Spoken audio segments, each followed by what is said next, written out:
at home, not only in words but also in his actions. He believed in this and hence decided to give half of his hard earned wealth to philanthropic activities.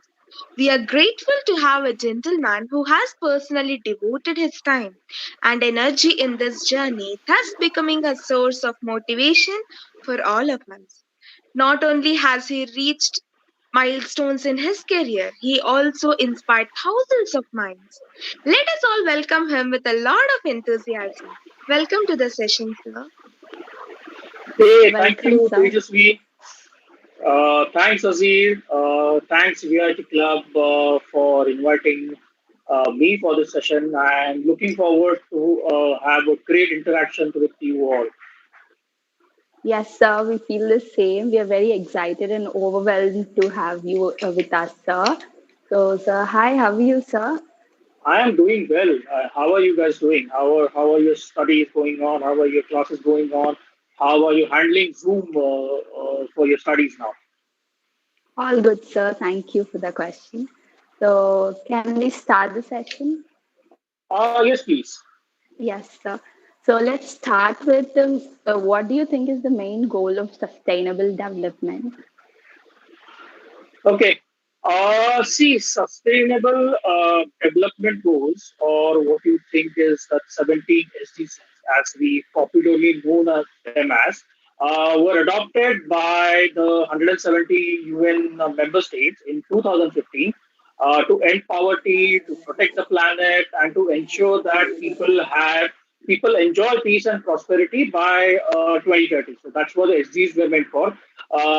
It is not that a new phenomenon that SDG has adopted, UN has adopted, but it goes back to the history of UN.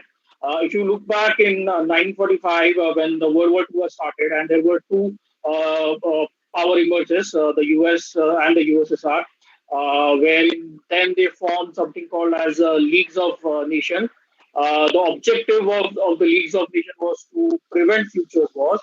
And then what has happened is that the Leagues of Nations became United Nations, wherein the first 50 countries came up with the four major goals to maintain the international peace and security, to develop some friendly relations among these nations, to promote social progress, and to improve the well-being of people, human standards, human rights, and all those things.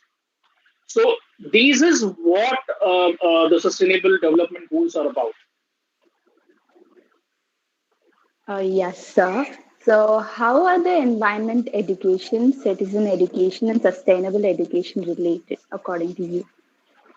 Okay, so the Sustainable Development Goals emerged because there was a threat to environment, which is why the SDGs, as I mentioned, they are related to planet, they are related to people, they are related to peace, they are related to prosperity. So all it starts about you doing educating people in the right way, in the right manner, so that they are not impacting the mother nature in future. So that's how your environmental education is about creating awareness among citizens, and how can we do things in a sustainable way, and hence. I think these two phenomena, environmental education, citizen education, is all are interrelated to each other. Yes, sir. And also, what are the main major challenges that are faced by us at present or at the past of having a sustainable development? Uh, okay, so main challenges in implementing these SDGs which are faced are primarily what I feel, since I am into evaluating of these impact assessments as a consultant. What I feel is about there are three main challenges. So one is in terms of the conflicts that happen. So there are always conflicts between nations which impact the implementation of it. Then there are implementing challenges because some of these goals might not be related to a local context. They are not customized to the local environment as such. And third, there are governance challenges as such, where in terms of how exactly do we control or monitor whether these SDGs or the sustainable goals are getting implemented at a country level. There are issues, political issues that are happening. There are uh, other issues that are happening at a local level, which is not known, which is not noted out, not reported. So these are some of the major challenges that I feel it's happening. Yes, sir. And how green is green enough for us now? Okay, everything is green now. Everything is green Yeah. now, including my background. The background is a couple back. So you have your green technology, you have your green energy, you have your green production and green consumption, then green economy. All these things are green. But I think these greeneries that you're seeing everywhere, green consumerism, green production, and all, these are actually just a quick fix that we are talking about, and these are just peripheral solutions which are kind of in a way done to protect certain things. So when you go on a protection mode, you are actually trying to save something which is going to get extinct. But in a way, what these are not trying to preserve the environment, or preserve back to what the normal situation is. So is green probably would take a lot of time to get to help to reserve our nature back. Yeah, yeah, sir. And what do you think is the difference between preserving the nature and, uh, protecting the nature? I mean, the environment. Okay, so as I mentioned right now, preserving and protecting, these are two different things. So as I mentioned, Yeah. protecting comes in Yeah. when you are trying to save something from getting extinct. So like animals, we are protecting animals because they are trying to, get gone extinct, and we are trying to preserve some species. Preservation is something, well, like getting back to the normal state. So, for example, you have the UNESCO World Heritage Site. So what they are trying to do is that they are trying to protect the site first, and then they are trying to get it back to the normal set. So that is a basic difference between a protection and a preservation. Right now, most of the actions that we are doing are all of protecting environment. So be it climate change or anything like that. So for example, the businesses, for example, if I take a look at oil extraction as a phenomenon, and the recent example that has happened, a Japanese ship did spoil the sea of Madagascar and all. So that's a kind of a scenario where you are actually spoiling the environment first, and then you are trying to protect by incorporating some laws over there. So, but what we require most is in terms of now getting into a preservation mode where we are trying to restore things back to what they were. So, this is what is the action what is required. Yes, sir. And during your journey of the process, what is that one most thing that you really enjoyed, or whatever the thing that you would never forget of doing sustainable thing or something like that? That one thing that really affected you or something like that? Okay, what I, being one of the SDG ambassadors, I get a chance to work on some of the SDGs goals as such. So what happens is that the SDGs, what we do, we monitor the country progresses every year and try to implement certain programs and policies that can improve the implementations and enhance the speed of that. So one of the countries, Afghanistan, which is lacked very low as far as the gender parity is concerned, and gender parity is being one of the critical SDGs, which is related to people, gender being gender empowerment or gender balance is a key issue that we are addressing over here. It was very exciting to work on these specific SDGs, and alongside the United States and some of the implementing partners at the Afghanistan level, where we try to understand of the lives of people in an area which is which is affected by wars, and there are prominent wars which are happening, still happening in the country, and how women are getting treated compared to other nations within the South Asian region itself. So that is one of the exciting and most interesting that I've worked upon as far as the SDGs are concerned. That's really awesome, sir. Also, apart from me, there are so many participants waiting to interact with you. So I'm just handing over to Divyansh. Yes, yes, yes. Hey, Divyansh, hi. Good evening, sir. Yes, yes. Good evening, Divyansh. Sir, what do you think when, how does a leader fail? And can you give some example related to it? Okay, so from sustainable development to leadership. Okay, interesting. In terms of leadership or how leaders fail, I'll not quote anybody else. I will give you my own example. How I feel in terms of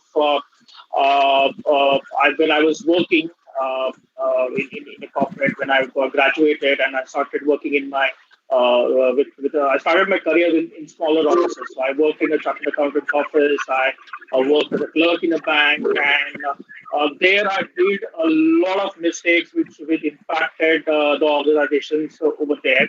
I ended up losing both the jobs, and I in fact got checked out. Those costly mistakes have helped me to learn very critical point in terms of having paying attention to detail is more critical at every point, whether you are at a top level or whether you are at a very bottom level as such. But paying attention to detail is most important. As I progress in my corporate career in a multinational organization, I also faced when I stepped into my first leadership journey where I became an assistant manager and I was handling a team. There were issues that happened which I wasn't able to resolve. Some of the mistakes that I did, it costed a company $1 million to the tune of $1 million, and the chief executive has to slow down from US to India to sort this matter out. So this was these kind of mistakes impacted the organization, and I soon realized that I'm not actually a fit for a corporate working style. So I decided probably later in my life, if I had to do it, I would look at not impacting any other organization other than working on my own. That's how I learned and I emerged out of that. So by like seeing your corporate, what you did in it. So can you tell us what's the difference between a like team leader and a team manager? Like many Okay, people so are. okay, got it. Okay. There is a fundamental difference. So when I look at team leader, or sorry, team manager versus a leader as such. So team manager is kind of a positional role where you are designated as a manager and you have certain activities, certain tasks that you need to get done from the people who are reporting to you, and you have a kind of operational responsibility of managing them, understanding them, getting work done, then measuring their performances, and then looking at helping them out, kind of a thing. So, which is a kind of a project-driven or a very micro level work, I would say. But leadership as such, leadership is probably a broad-based area. It doesn't define based on titles or based on designation. It's completely a broader game altogether. Whereas a leader, I would say, looks upon things very differently than a manager look upon. He would look at giving goals, giving setting a vision, giving goals to his team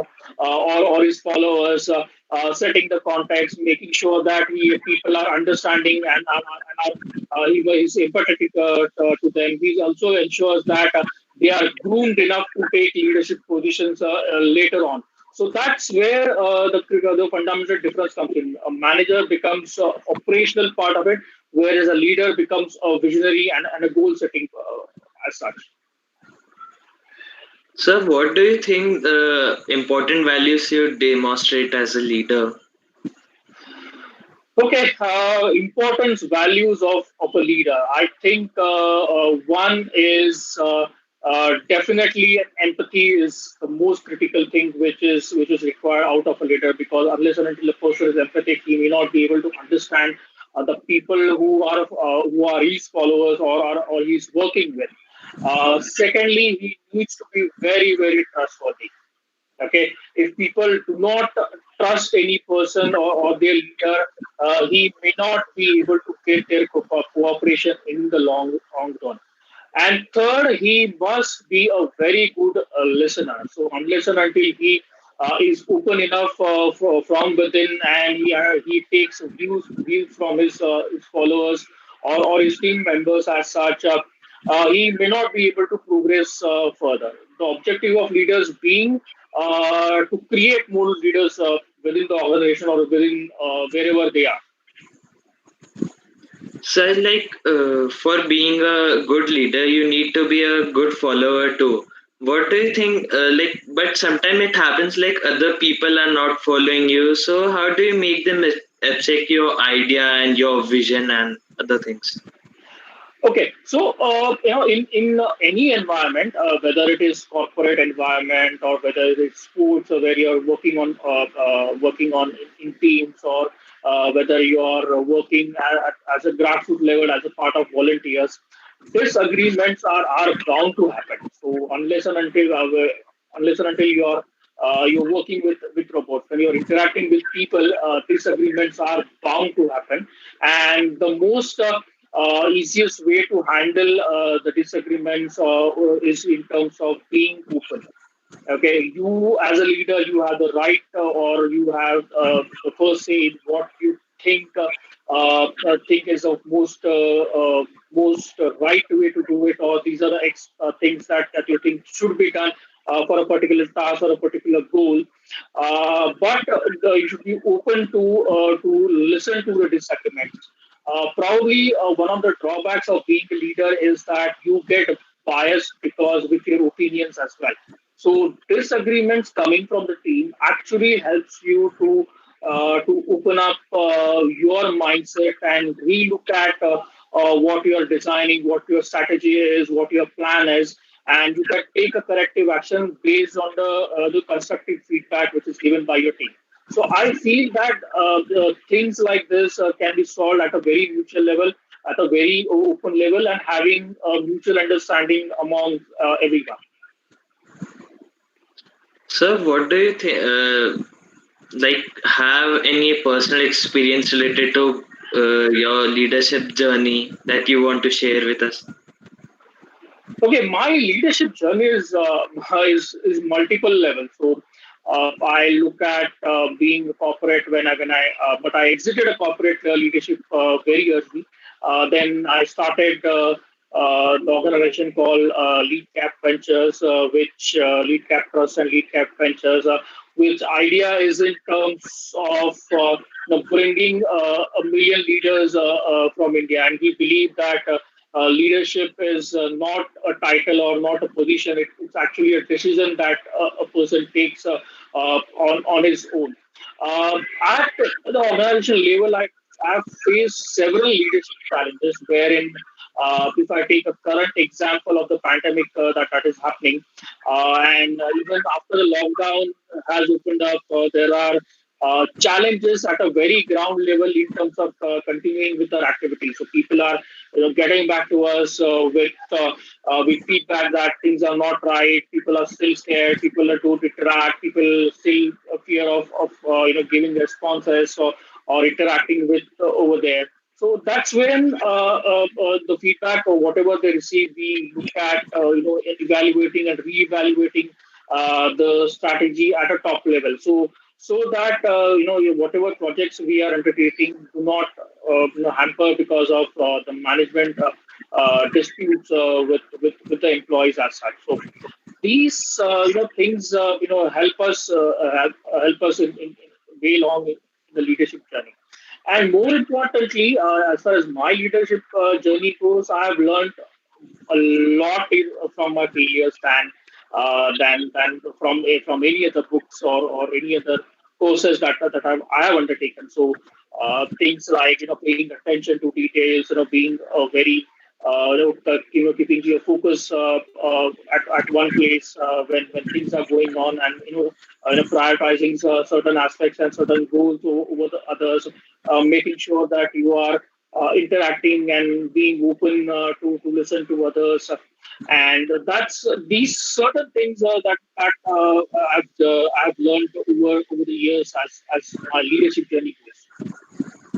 So by like I remember the question, like how do you measure your failure or the success as a leader? Like what do you Uh, think? Okay, measuring failures or successes. So I don't think so. There is a definitive metric or an index or a barometer as such that is there. So my day job is to measure indexes, barometers, and give insights based on that. I believe that there is nothing as such exists as a parameter to measure success or failure. These are very subjective and very contextual things as such. So, if I have to measure success, I would look at it purely from failure or success. I purely look out from the people that the leader is dealing with. If the people are happy with the person, who they are there, who's leading them, then I feel that the leader is actually has delivered on his leadership goals than anything else. People must be happy. People must be supportive. People must be got motivated from him. People must have received support from their leader. And if they say that they are happy and they feel not threatened, and they think that they are growing within his leadership, then I believe that that's a success or a failure of a leader. So you seem very motivated and everything. So what do you what keeps you going? What's motivate you? So Okay, my motivation comes from bottom up. When I say bottom, is actually the people who are at the bottom level of this chain. So when I talk about bottom level, I talk about the people who are migrant workers, people who are our day job earners, people who live hand to mouth situations and do not have enough funds to accumulated funds to save for the future. So these are my motivations as far as my leadership journey goes. The reason being that if you see the pandemic situation, these people have been the most empathetic that have emerged. So they have been in the front line. They even though there were restrictions everywhere, these people were forced to go out. These people, because they had to protect themselves, they had to protect other people, so on and so forth. So these people are the ones who I look up to for my daily motivation as such. And I believe that I have I have the luxury to stay at home, to work on my convenience, to work at my pace. I don't have anyone to answer to that. So it's up to me to find my way out. But these people, they have their responsibilities, and if they lose out on a day, they lose out on their daily need. So do whatever way they have to go out and earn money for their family. So these are the motivators for me, and that's where I learn from. So my leadership inspirations or motivations come from these people. so how did you handle a time when you had to make a unpopular decision or like decision that people doesn't like? Okay, being in a leadership position in an organization, you always take decisions, and some of the decisions are not welcomed by people. So it happens most of the times. It's not that it is rare that I can say. It happens most of the times. What I can say is that I follow a very simple process. I also explained this earlier. wherein I look at being cooperative enough and taking inputs from the people who are at the bottom level or who are at the medium level. Try and understand what are their inconvenience with. Okay, try and understand what are their concerns with the respect to the decisions, and then take feedback from them and see what it make sense. We also look at sometimes implementing the suggestions without any further questioning or such like that, and try to experiment with the decisions which has come from the bottom up. Sometimes those decisions, what we feel, were the better decisions than what we've taken at a top level. So we look at both ways, taking inputs and over there. And sometimes when we feel that they are really right in what they say, we just go ahead and blindly implement it. And whatever risk comes up, we at the top level are ready to take the risk. And that's what entrepreneurs are. So, like, not only like your question that says like the leaders make mistake, they also like at the bottom level they make mistake and people don't like them. So, how do you manage to like stop or intermediate the fight between like them? Because one person made the mistake and others like not so accepting it. Okay, so that is in a very operational level and case-to-case basis that happens. That is always happens in large organizations, smaller organizations.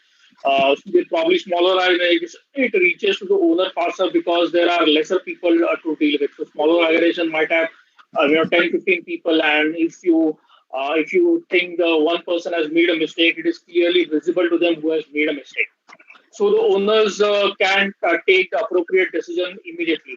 But what happens in larger organizations is that it doesn't get really to the top. Probably it reaches one or two levels up, and then it fizzles out. So these are the both pros and cons of it in terms of people coming up and pointing it out that this person has did it, and probably it becomes clear to identifiable thing if there's a mistake done by one particular person, the decision can be taken what exactly to be done with that person and how to deal with that person.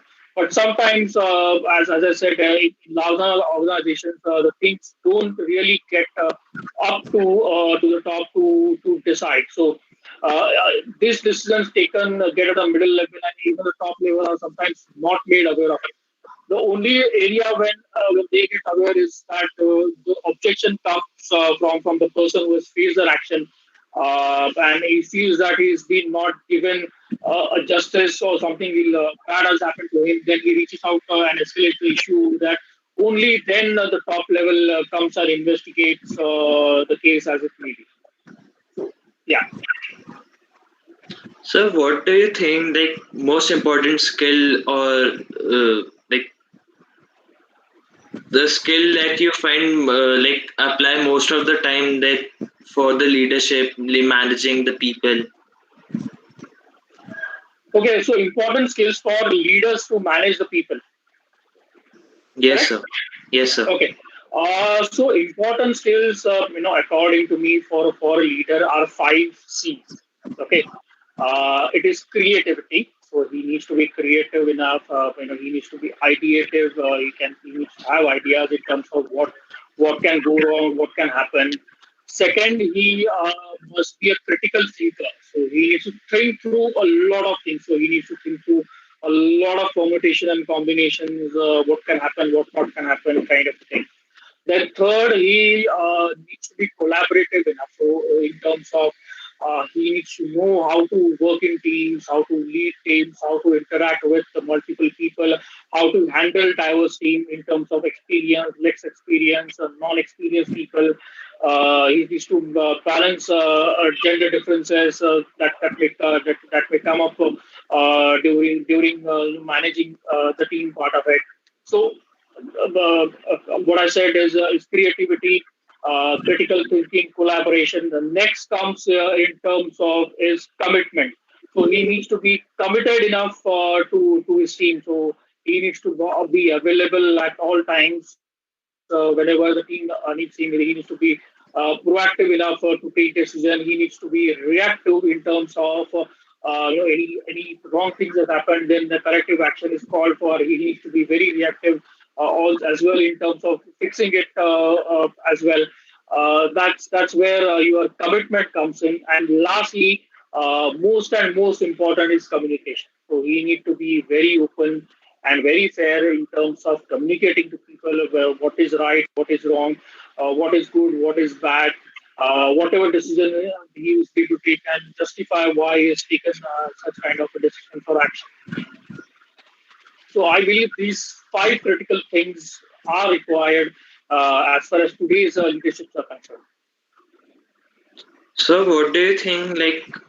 How do you encourage your development of your staff members or the members which are working below you? Okay, so in terms of encouraging people who are at below, so in fact, I get encouraged from them rather than me encouraging them. So, okay, there are two, three things that we follow. One is in terms of having them get opportunities to learn different things in life. So, for example, we have teams which are worked on multiple projects. So, at times we have project-based teams which are created. So, if a person there's a team A and there's team B, and there's a person who's in team A feels that he has a very lighter day ahead. He can actually go ahead and work with team B and learn what's happening in team B and what is happening in and what he can and acquire certain more skills. So these kind of cross trainings happen, and that's where people end up learning more skills and get to the next level. Second thing, what we do is that we get on to employee engagement programs, such as which are typically now are mostly through webinars, so where we encourage them to participate in certain programs which are from external agencies. We encourage them to undertake it. We encourage them to get them certified. That's where they can upgrade their knowledge, keep them also get themselves upgraded with a lot of new things which are happening, which is helpful for them. Even though we know that this could not be sometimes be in a positive way because they might look out for better opportunities. But that's the risk that any employer or any entrepreneur has to take it in terms of people when they learn and they acquire skills in a particular way, tend to move out and find better opportunities. So these are some of the ways where we keep them engaged and make sure that they are learning and they are pulled up to the next level. So, I would like to actually hand over to Tejaswi. So, she will ask another set of questions. Okay, okay, Thank you, sir. yes. Thank you, guys. Good evening, sir. Yes, Tejasvi. Yes, sir. So, sir, like for example, how would you go about getting cohesion among a team who disagree?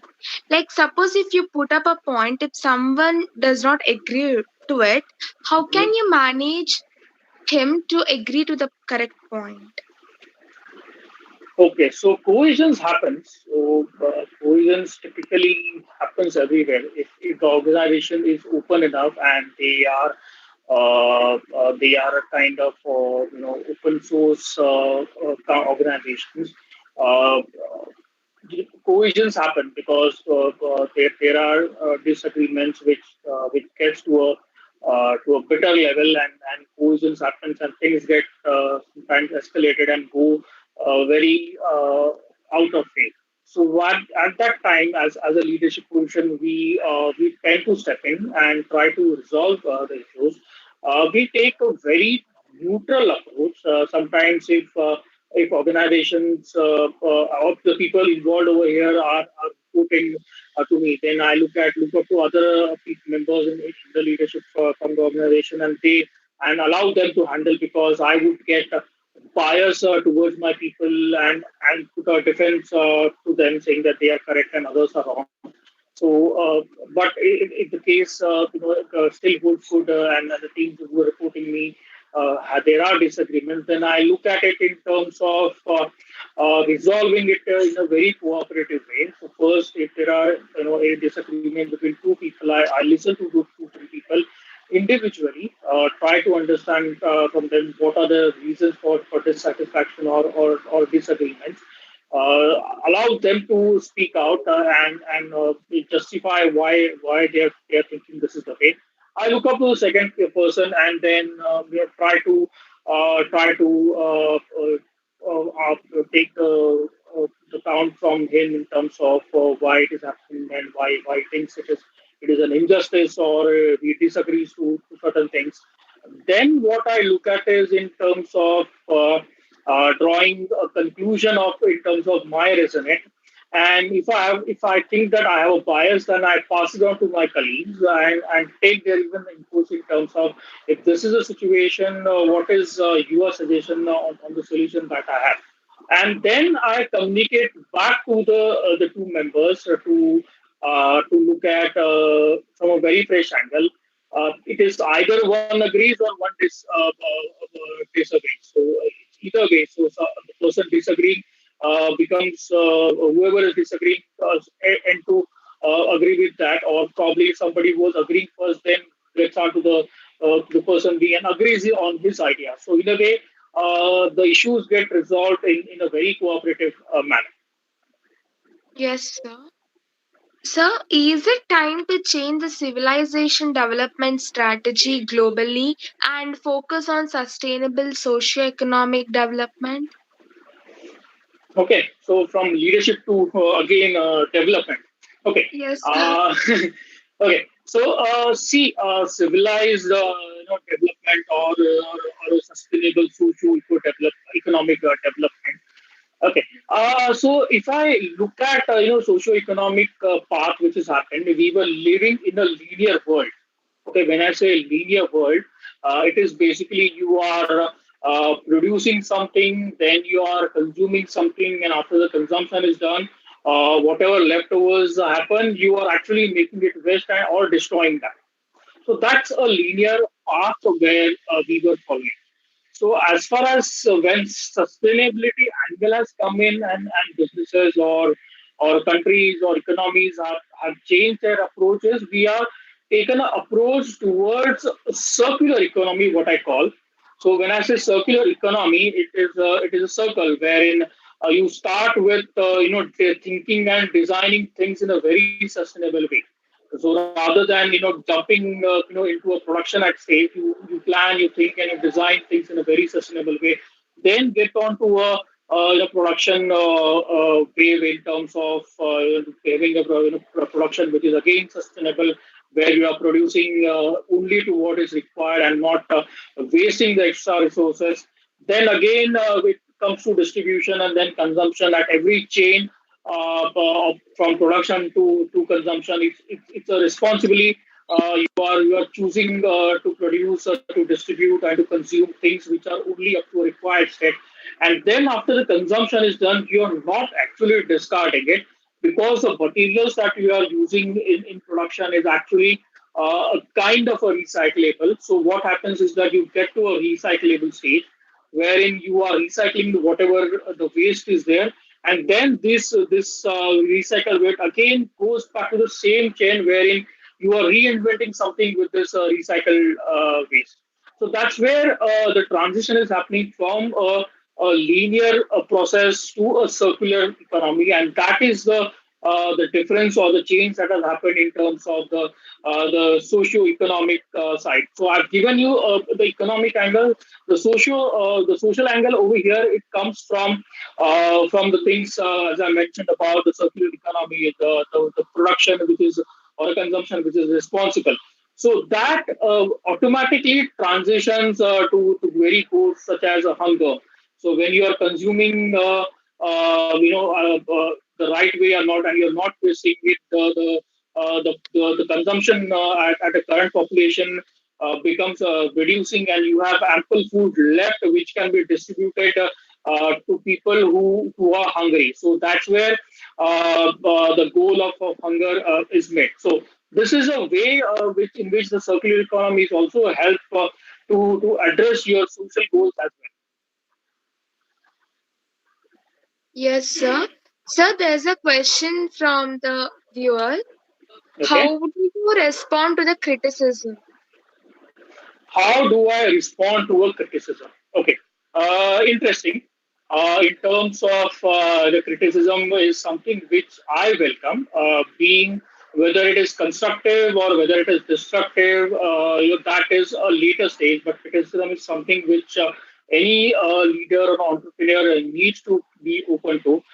Sometimes criticism, as I mentioned, helps to remove the biasness of people, and which is why that feedback is very important to understand from it. I'll give you an example why I think this criticism is helpful. We had launched the organization. In fact, I launched the organization in 2017 and raised an angel investment. 1 year down the line, we miserably failed, and we had to close down the venture. Okay, why? It is because we didn't pay attention to the feedback and the criticism that users gave to us. Okay, which is where one of the things we didn't notice that the users were changing, their behavior was changing, their requirements were changing, and we were trying to push our own agenda onto the users. It backfired. We lost a lot of users which used to pay for revenue, and then unfortunately the unit economics didn't work in favor, and we had to have an exit from that. So that's where the criticism plays a very critical role. We need to be open to feedback at all the times as entrepreneurs. Sir, we would like to know like few tips based upon your life experiences, sir. Okay, So, tips based on life experience, and what kind of tips you want from me? yes, sir. So, how do you make sure projects and tasks stay on schedule, sir? How do I make projects or tasks stay on schedule? So, uh, um, okay, so one, the traditional way is to be very creative and have a very foolproof plan in terms of having a day-wise schedule, in terms of having milestones at every step and deliverables at every step. So you have a project and there are just 5 tasks over here, and you have a timeline to complete 3 months. So you divide that into 5 smaller tasks, and you put timelines on each of the tasks, and ensure that you are tracking the progress over every week or every 2 weeks as such, in terms of where are we on the deliverables, or where are we gone, is there anything that to be done, is there any changes to be made as such. So that helps us to have a control over the project. But if you are not actually a good planner as such, and you are actually trying out way things go up, that's how I started out, and I became planner over the years. But when I started out, I used to ensure that in terms of having a micromanaging angle to each and every aspect. And so if you are not a very good planner, then you need to be a very micromanager as such, so wherein you control each and every step of your project, and you need to take things onto your hands until they fizzle out and go in a different direction, and the entire project is gone out of control. So either you can be a micromanager, or you can be a good planner where you define your task and have timelines and let people deliver to you as per your timelines. Or you get onto a micromanaging stage where you try to micromanage people and get out. But the disadvantage of micromanaging is that the people would not really listen to you at every time. So yeah, so that's Yes, that's the way you deal with it. yes, sir. Sir, Hello, sir. was there? Yeah, yeah. Yes. Hello, sir. Good evening, sir. Yes. May I know who's Sir, this? this is Teja, sir. I'm Yes, Teja. Teja. Yes. Yes, sir. Yes. Sir, you were talking about sustainable development and regarding circular economy, right? Yes. Actually, I'm a graduated student from VIT University, sir. Right, recently, I've Yes. been Yes. graduated. So, in Yes. my Yes. sixth semester, I had carried out a project, sir, regarding a Yes. circular production system for responsible production and consumption. So, Great. what we had did is like we identified all the industries in and around Vellore, and Well, okay. yes, sir. We have identified sugar industry, and we have Okay. identified paper industry. We had identified thermal plant. We had identified spirit industry. So we Okay. formed So this. all are green industries. Yes, sir. So what we had did is like the waste or the byproduct of one Mm-hmm. industry is a is Yes. a raw material for Raw material for another others. industry, Yes. Understood. and Understood. we had made an 8 loop, sir. So we got an 8 loop Mm-hmm. using 6R principles. Sure. Okay. This took us almost 6 months, 6 months of time to do all the work, all the Oh, paperwork and all. wonderful, man. You're able to complete in 6 months. But sir, after that, to take it into the real life Mm-hmm. scenario, but Mm-hmm. how to approach the industries and how to convince the people? Can you give us some suggestions where we can take it to other level or something like that, sir? Okay, so you're talking about how do you make recommendation to these companies? So Yes, sir. let's say you're approached, let's say, 10 industries and studied their process. Was it a part of your internship, right? I believe No, sir. It was my semester project, like semester project. normal. Okay. Yes, sir. Okay, semester project. So what you can actually do is that if this is a project and this is a research that you have undertaken and you have justified it, probably you should look at your support from your mentors and your guides at your institute. Probably carry a letter of recommendation from your institute and then approach them. Probably you might be a student at VIT. They may not really accept what you say on a call, even if you get a meeting with the top level at these companies. So these would be, I would believe, they would be small and medium enterprises and primarily owned by people and single business owners would be there. They may not probably listen to you because of various other reasons. But I would think if probably VIT gives you a certificate or gives a letter to you in terms of that this is what the recommendations are and these are the recommendation from the students at the VIT and we have taken a detailed look at it. Probably these suggestions can help you improve your performance. See, when you're talking to business owners, you should always talk about the performance and how it is impacting Yes, their sir. sales or their production or their cost or their profits. So they may not Yes, sir. understand the language apart from these. So you might have to relook at your recommendations and make sure that they are in the language which these owners understand, and then get a certified from your institute. Probably being well a VIT institute, probably they might give an attention to you. Probably they myself themselves might give you a call to explain the things to you. Yes, sir. Sure, sir. Things And on you. also, Yeah. sir, one more project which I had carried out as my final year semester project, final semester Mhm. project, a capstone project. So Mhm. that was regarding the clean energy and clean water, sir.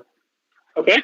So for that, what we had identified is in our country is like most of the villages in our country are till now not getting clean water and clean energy. Not, living apart from village, not only villages, even in the Mhm. cities only, there are many Mhm. places where the problem of clean energy and clean water is there. Yes. Hello, sir. Yeah. Yeah. Continue. Continue. Hello. Yeah, I can hear you. Hello. Hello. Am I Hello, audible? sir. Yes, sir. Yes, sir. Yeah. Yes, sir. Yeah. Continue. So what we had identified is like the clean energy. So for that we had considered this biogas, like we had taken as biogas from the food waste, and we Mhm. generated biogas. And the Mhm. main problem with biogas is like separation of carbon dioxide from biogas, because carbon dioxide is Yeah, biogas and decreasing the methane, right? calorific value. You separate methane and Yes, carbon sir. dioxide. Yeah. Yes, sir. So for that, we had developed we had just designed a system through which Mm-hmm. we can separate this carbon dioxide and methane from this biogas. Like we can separate completely, like we can remove the carbon dioxide from it up to 99%. Okay. So we had designed it, but to making to again the same thing, sir, to take it to the piloting case, like 6 months is not enough for this, sir. Like honestly, like we are getting like it is not like that. 6 months time for having to finish a project, it is not sufficient. So how can we finish the time this kind of projects in a particular point of time? For example, in our country, the number of patents which are getting filed every year are very high compared to US or European countries. But but whatever the things are getting Mm-hmm. patented, that are not coming to the industrial level, sir. How to take it to the market level and how to give it to each and every person, sir. Correct. So what you said is correct. We are filing patents and we are, but it is not or used or not getting used in a practical way. The reason being the patents are more of a technical nature and people over here do not understand the technical language. You need to make sure that they understand the language which they are there. For example, in your case itself, you said you 6 months are not enough to do anything, or probably you need more time and to file patents or take help. So probably you yourself, I think you have. I think at VIT itself, there is a technological business incubator labs over there, TVLI, if I'm not Yes, sir. mistaken. Ah, so TBLA, I think it is a part of DST, correct? They are a part of DST now. Yes, sir. Yes, sir. Yeah. Yes, So sir. probably you should take their help itself, right? So they are the ones who are DST and they are supposed to encourage more and more filing patents. So probably being a student of the VIT and TBLI is there with you. I think you should collaborate with TBLI. Probably they might have be running certain programs in partnership with DST where you can submit your idea. Probably VIT itself would probably help you out with a guide who can help us to file the patents in a better way. And when the patent files, it has some 18 months of process to be taken care of. That's a regulatory process which is there. And once the correct at 18 months from the time it is submitted, correct, right? Yes, sir. Yes, sir. Yes, sir. Yeah, yeah. So 18 months it takes. But meanwhile, until you get a patent, you have certain things which you can you get some embargo from them in terms of you can use this to test out commercial applicability also.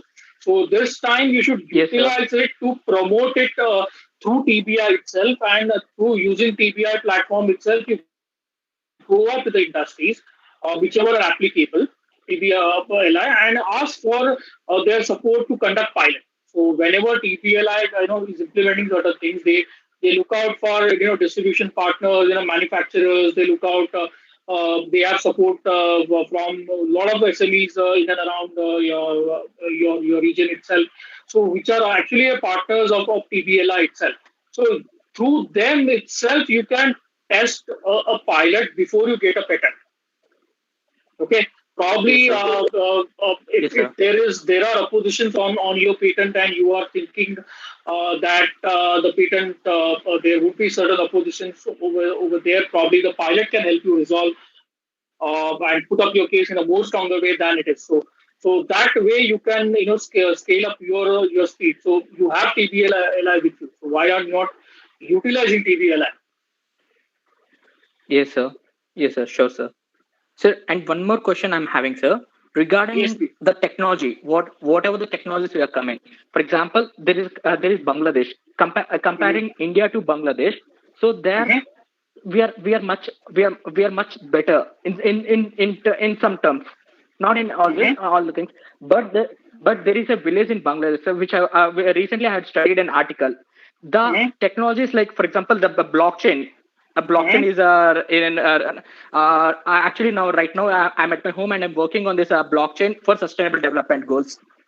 Okay. So when we are working about this blockchain, and then I could find that we can empower country, like we can achieve sustainable development goals easily using this technology, like blockchain technology. For example, Mm-hmm. electrifying a village and all these things. So like I heard out, like when I'm studying these things, I'm getting some ideas. But there are many people in our country who are already into this blockchain technology and all. But why are they not using it for sustainable development, sir? Like, why are they not using it in a more practical way? Okay. See, blockchain, probably AI or blockchain kind of technologies, the people are using it more of a commercial value. Okay. Yes, sir. And that is where they are probably they see a more an applicability to a commercial angle than getting into the sustainable way. Probably it is mainly because of the target audience and the adaptability of the technologies over there. In terms of if I look at electrifying villages over here, and if you are looking at electrifying villages using a blockchain technology, if you've seen areas in Ladakh or in Northeast, the nearest road that is accessible to you is probably 25, 30 kilometers from that. So how are you going over there and putting solar panels or going ahead and generating electricity over there when your vehicle is not able to reach over there? How are you educating the people over there? Because there's no electricity in the village since independence. So probably that village is probably going to get see the electricity for the first time, and these are the villages which are trying to get addressed by various players, including the government over here. So that way, the target audience or the reach of the technologies becomes inaccessible for them, and which is probably one of the reasons why they are not focusing on the sustainable development or focusing on the social growth. It's sheer because of because once these people are accessible to them, I'm sure there would be models around in terms of creating development in and around once Yes, sir. electricity reaches over there. Yes, sir. Yes, sir. Thank you, sir, for my. Yes, So this is Divyansh. Can I yes, ask you Vivian. a question, sir? Yes, please.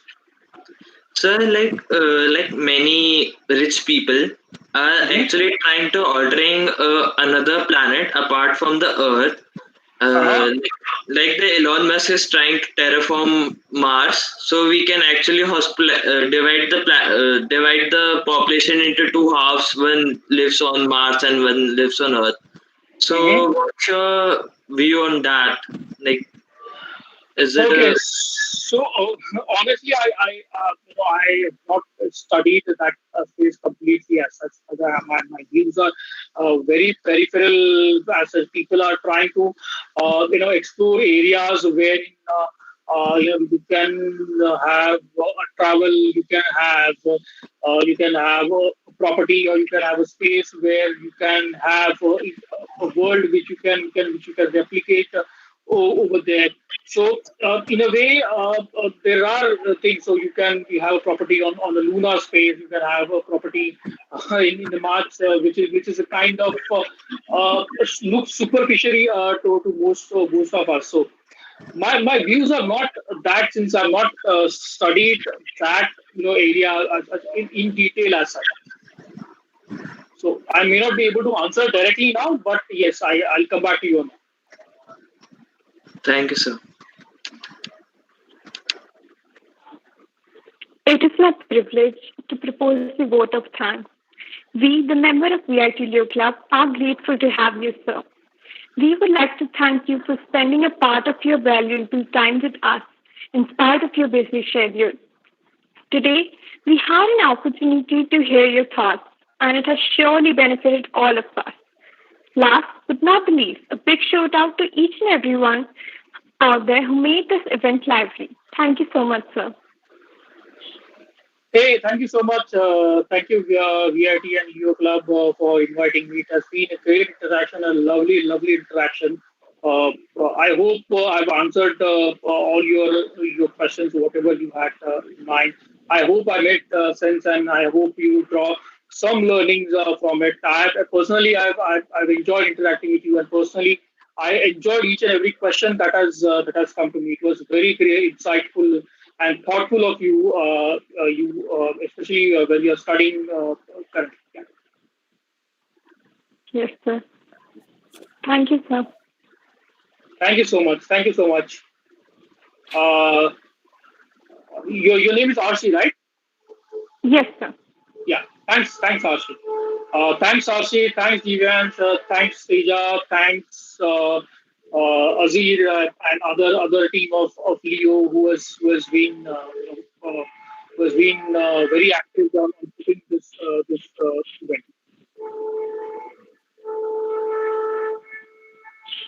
Thank you, sir. Thank you so Thank much, you, sir. sir. Hey, thank you so much. Okay, so just taking a permission before I log out. Can I?